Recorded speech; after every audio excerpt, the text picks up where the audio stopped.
Let's go ahead and get started. Welcome, everyone. Sorry, I'm just checking. Okay. Welcome, everyone, to our Friday Virtual Histories program. My name is Molly Ricks, and I am with Baltimore Heritage. In 2020, Baltimore Heritage and the Baltimore Architecture Foundation partnered to host these virtual histories every other Friday. So first, I just want to thank you to everyone who donated to be with us here today. Your support enables us to continue to do these talks. So just a few announcements before we get started.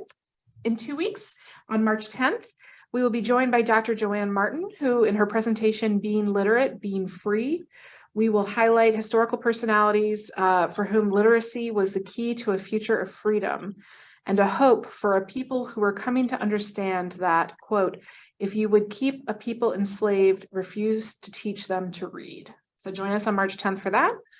And on March 28th,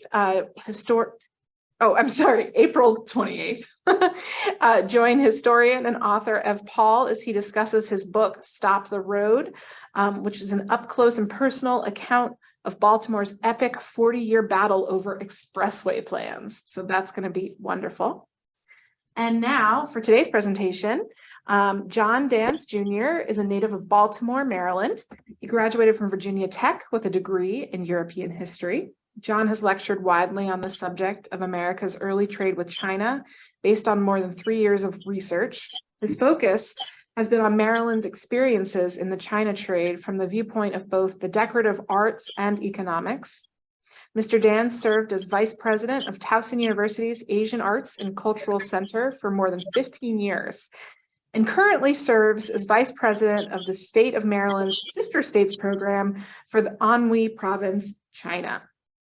So if you have any questions, please add them to the chat or the Q&A box.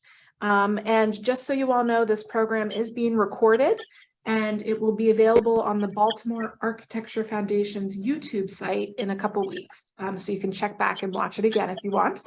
And with that, I will just say a big thank you to John for coming out. And with that, take it away. All right.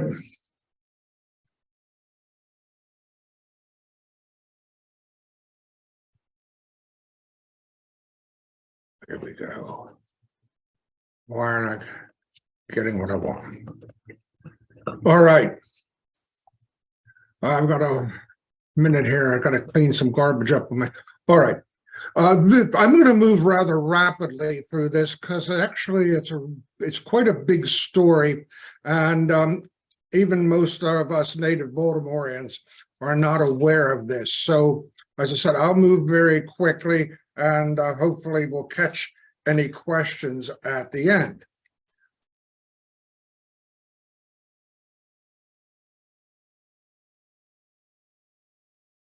And I'm not moving. Are you having trouble progressing? Yes. Are you clicking the right or left arrows or clicking? I'm supposed to be clicking, but it's not working. Daggone it. Try the arrows right on your keyboard. Yeah, I know. That's what I was using. There we go. All right. Okay, great.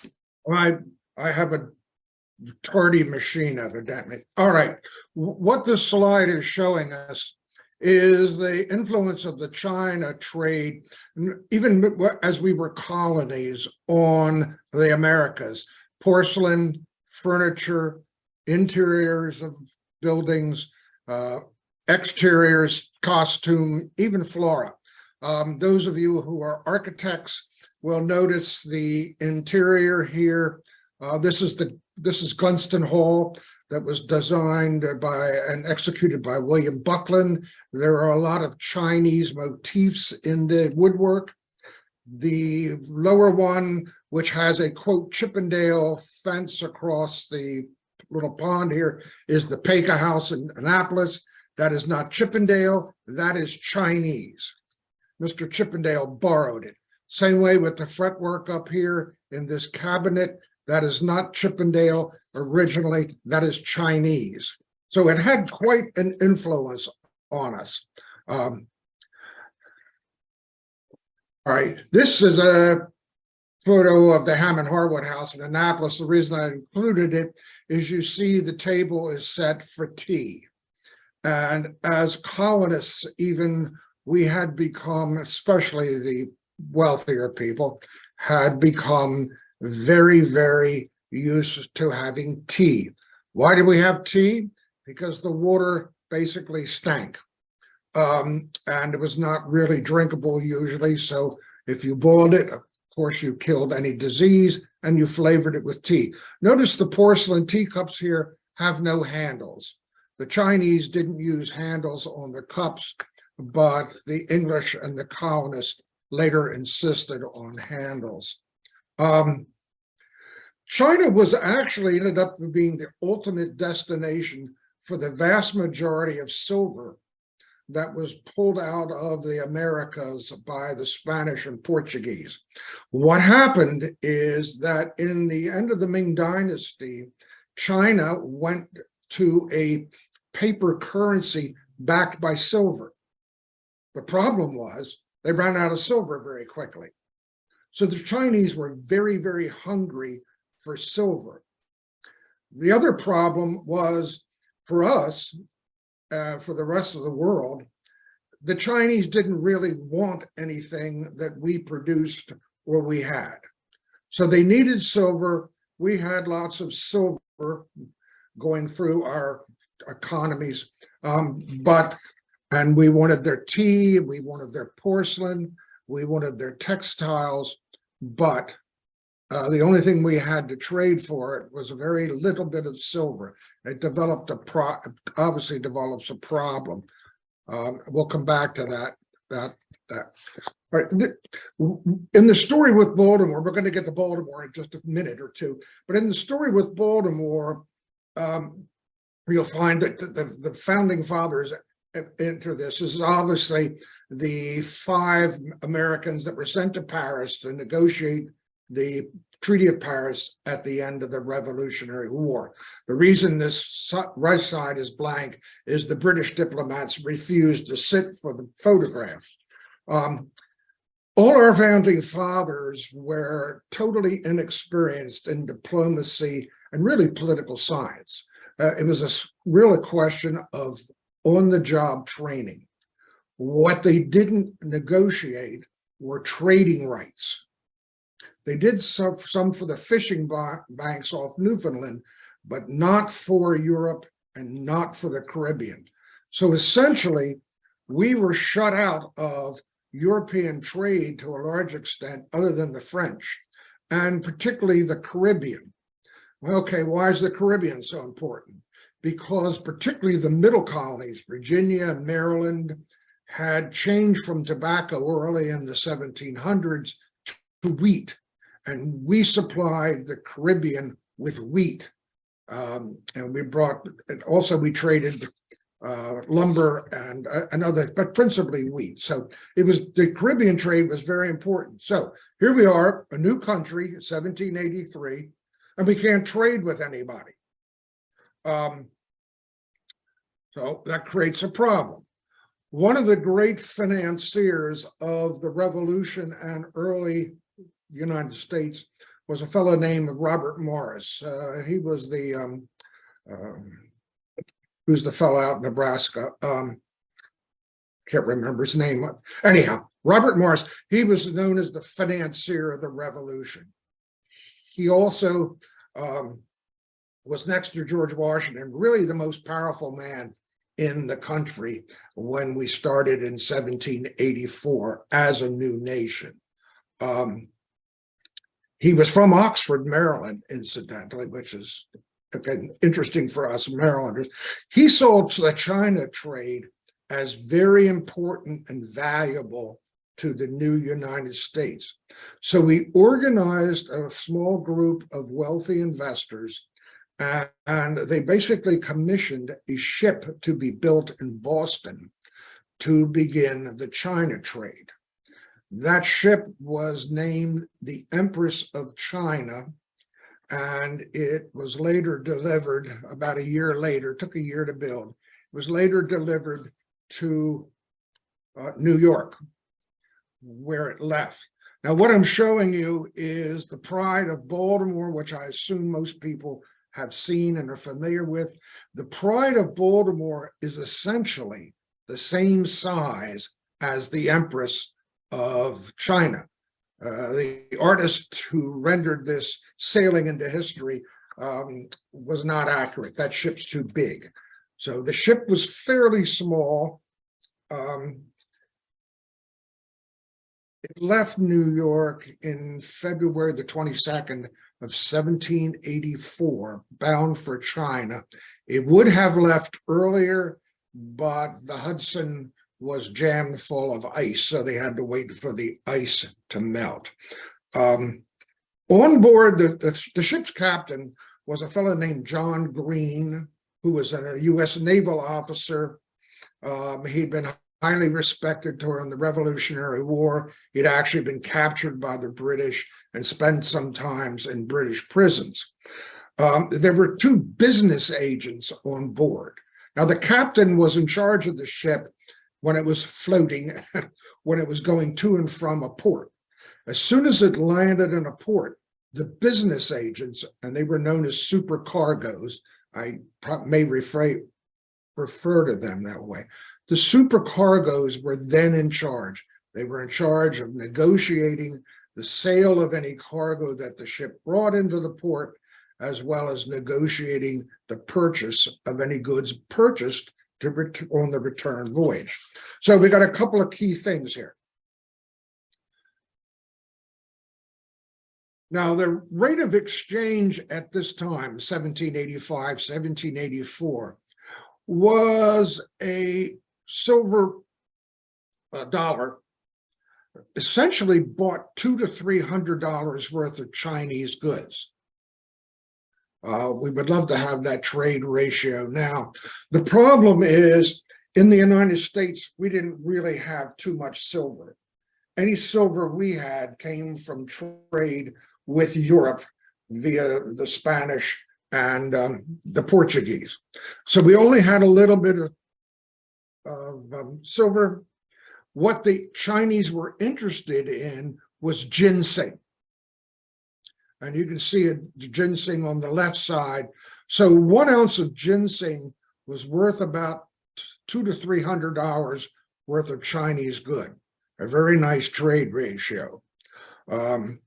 So the Empress of China, before it left, was loaded with about 3,300 pounds of ginseng and a very small quantity of silver.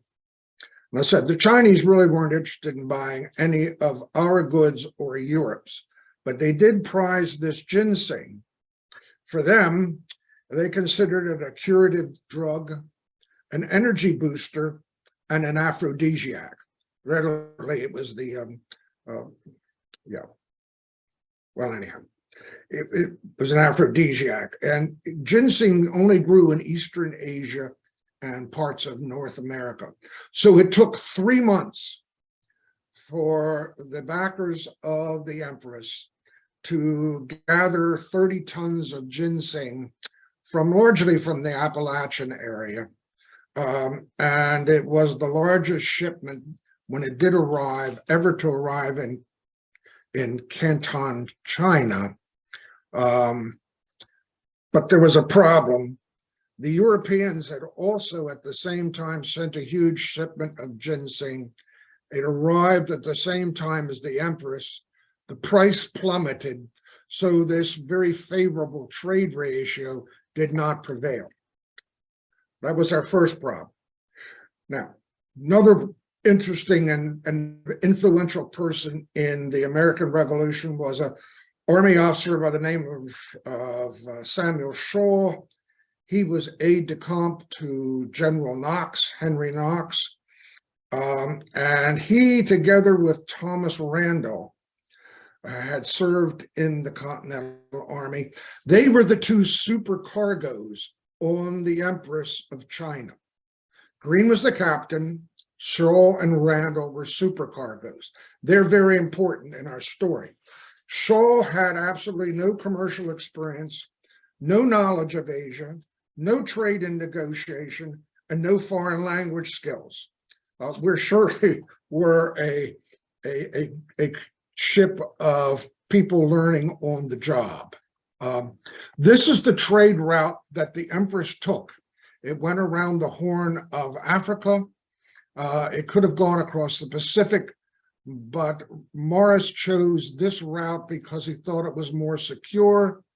They meet up with a British captain in Jakarta, and he accompanies them up to the Chinese port, which we know now as Canton. This area was full of pirates, so having two ships travel together, even though they were lightly armed, was a big accomplishment. It took the Empress 5 months to get there. They did stop on the Cape Verde Islands to resupply food and water, but nevertheless, it's a long trip, 5 months. When they got to China, there was what was known as the Hongs. The Chinese were very, very insular, and they restricted all foreign trade and foreign presence to a very small area at the top of the Pearl River known as Canton. And you can see various nations' flags here. And the Hong merchants were responsible for the trade, and the Chinese collected taxes through them. And you can see they have these pretty substantial buildings here. They were known as factories and later as warehouses. That's where we get the term warehouses from. At one time, there was so much silver stored in these warehouses, and they caught fire. And they said there was literally a river of silver running down into the water. All right. So what happens?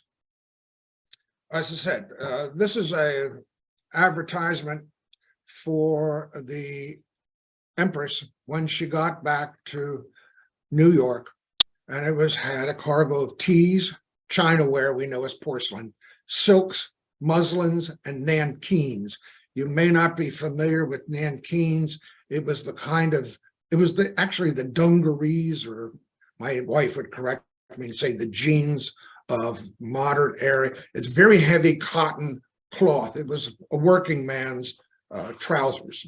So these were sold in New York. The original financiers were very disappointed in the proceeds of this. The entire proceeds netted about a return of about 25%. I don't know about you, but I'd be very happy about 25% in my money market account. But to them, in trade, they were used to much higher profit margins. The reason why is that price of the ginseng had collapsed when they got to China. Now, the plot thickens. This is Monsieur Perrault. I'm sure you're familiar with him. There was a second ship that left Canton that Messrs. Randall and Shaw had leased or made arrangements with. And the captain of that ship was a gentleman by the name of John O'Donnell. And John O'Donnell had been an employee of the British East India Company, which up to that point had a monopoly on all Chinese trade, at least with the United States and with Britain.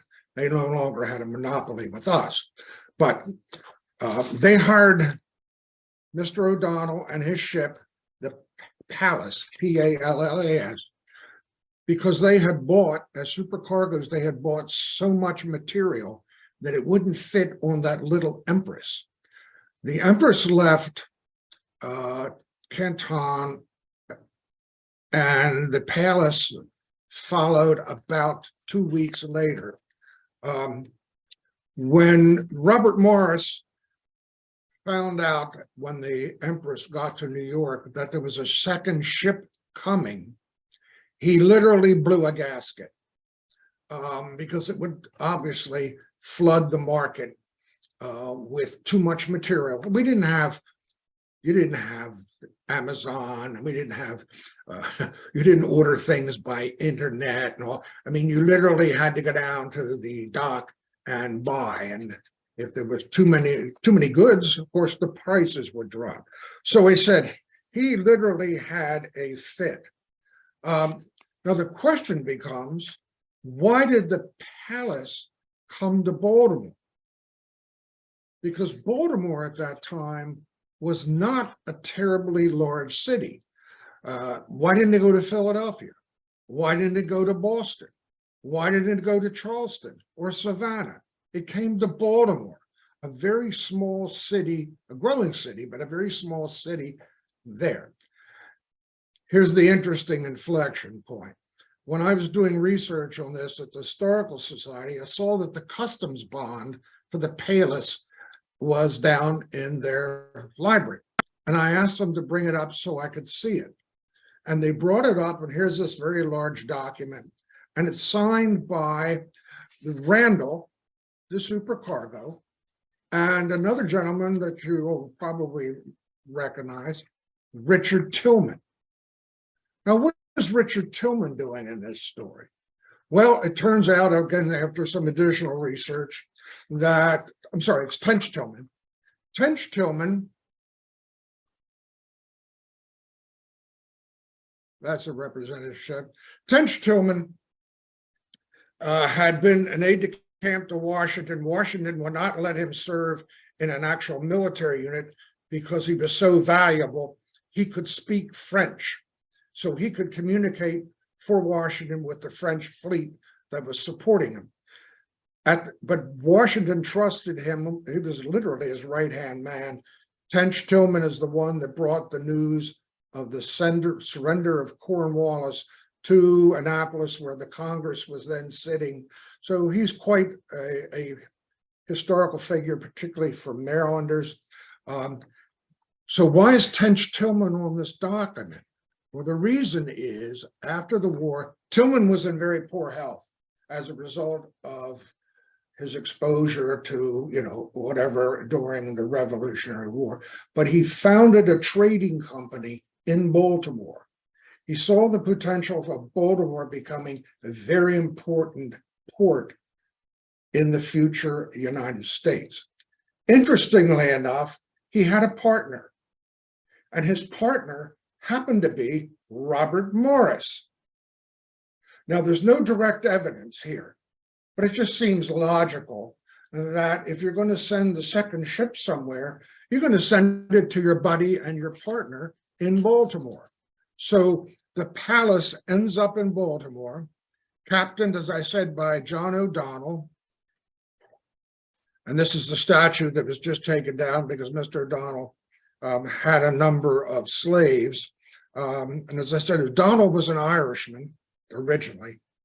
And so they settled. This is the advertisement from the Maryland Journal and Baltimore Advertiser. And you can see that they're advertising from the palace a number of items, teas, china, silk, satins, nankeens, et cetera, and because they didn't have the cash, they signed this bond with the customs people that essentially said, when we've sold this material, then we will have cash and we'll pay the import duties that are due. So as I said, hence Tillman shows up on this document.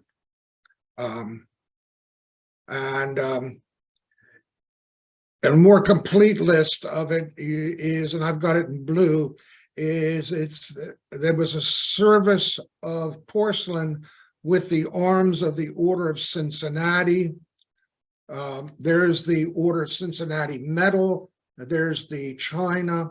I've had some running arguments with the DAR and Washington Lee College, which has a piece of this. They claim it came from New York, but we have evidence that one of the reasons that the palace hung back was that the Chinese were essentially making the service, painting the emblem on the service, and General Harry Lee, Revolutionary War, after the war, he saw this service for sale in New York at a very cheap price. And he told Washington, Washington bought it. This is known as the Washington China. I think there is some at Mount Vernon. There's a plate or two, as I said, at Washington Lee.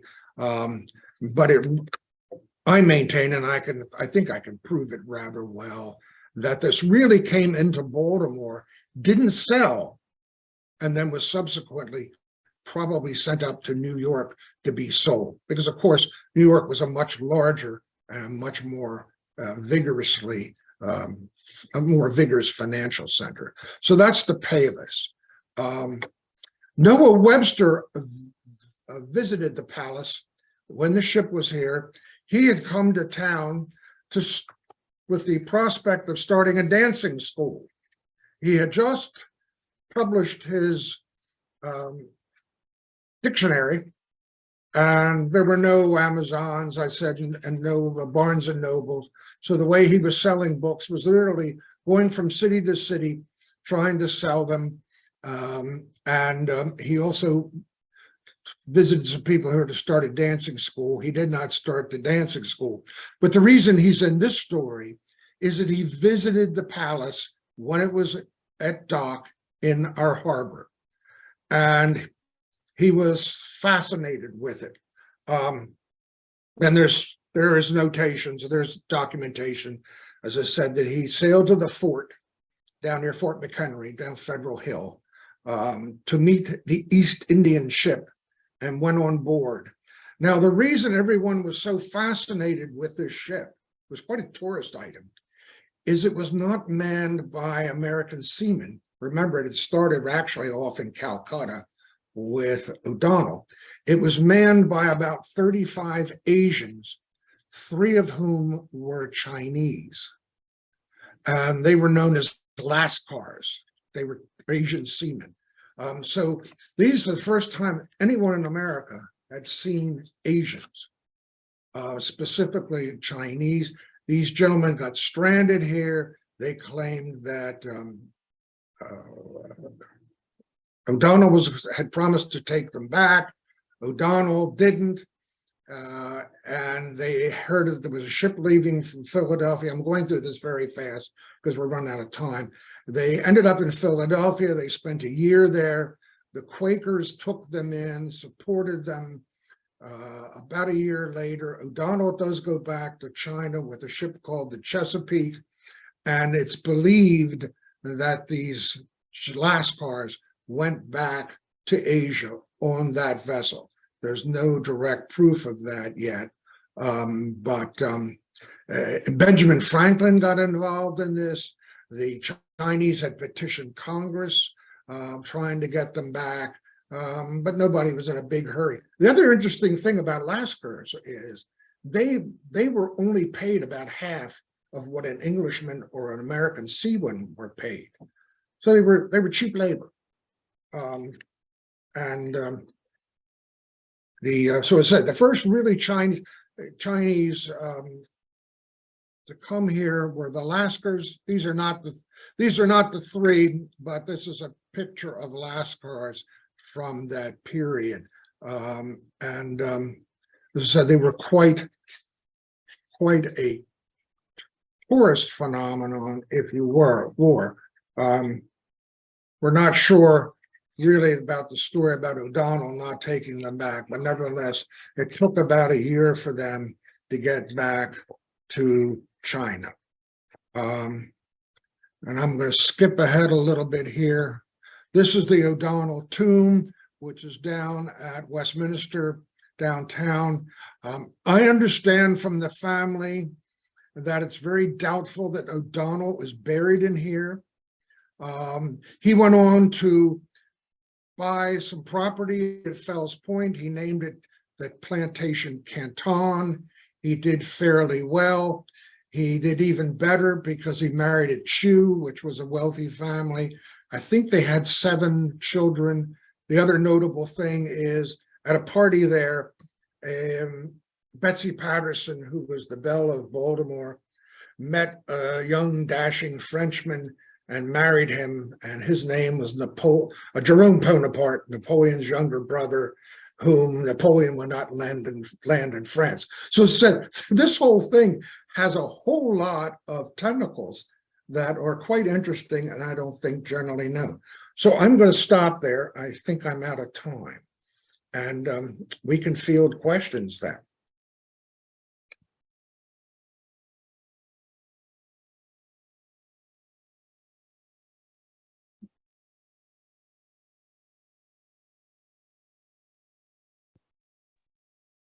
Okay, wonderful. Thank you so much, John. And now we do have some questions in the chat. So first question is, someone asked, if you're really from Baltimore, where did you go to high school?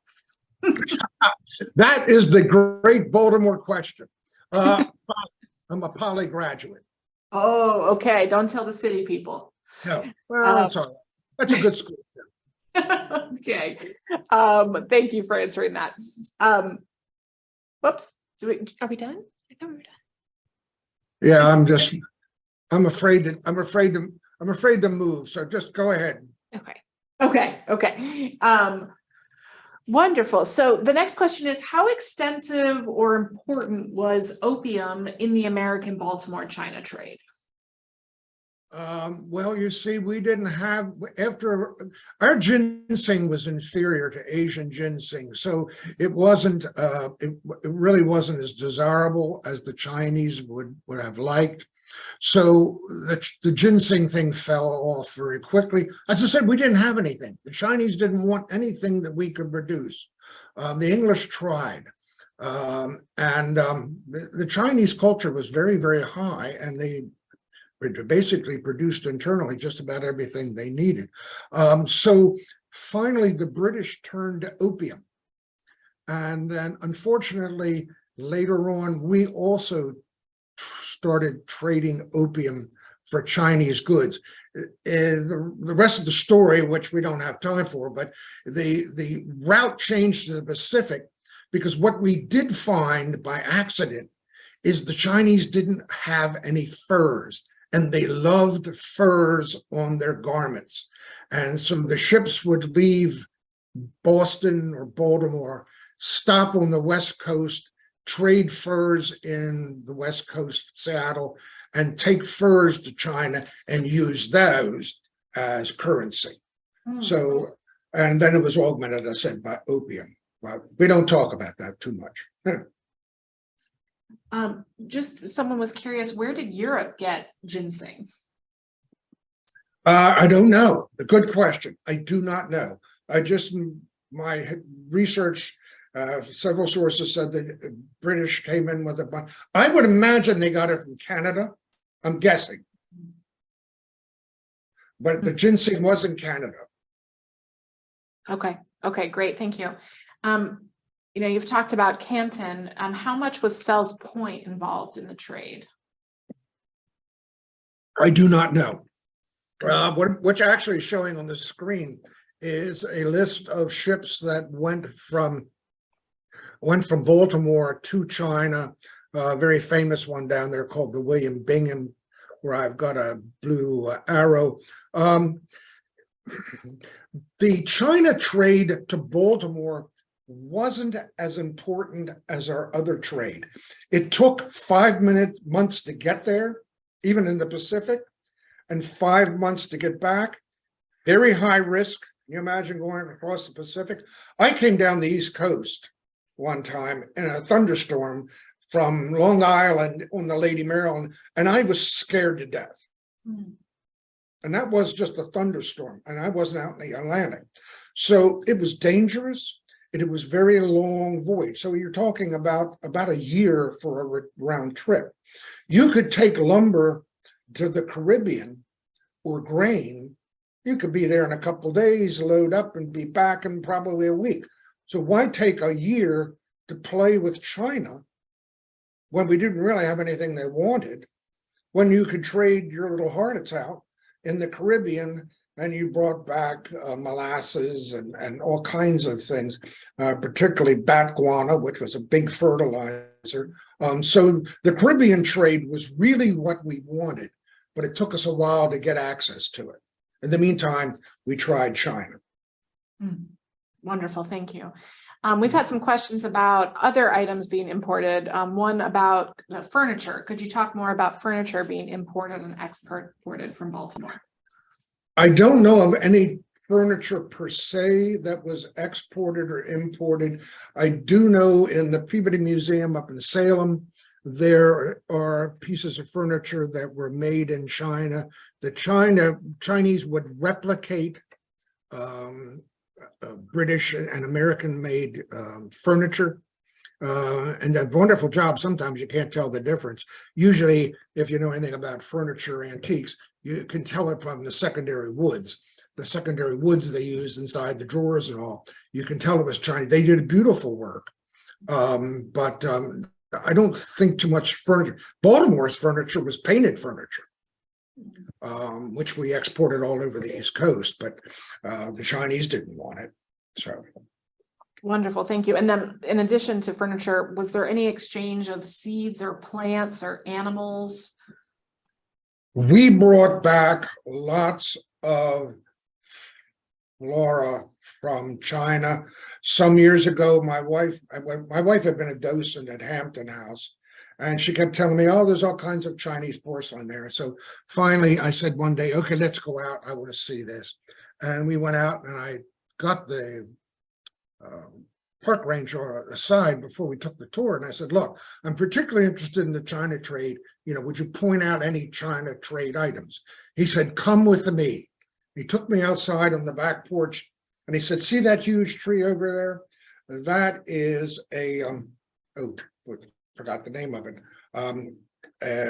It's a tree that blooms in the spring. It's from China. It was very, very popular in the colonies and in early America. Old age is creeping up on me. I've forgotten the name of the daggone thing. And it has a very large blossom, and it had large pods. And these pods were used as a packing material long before you had bubble wrap.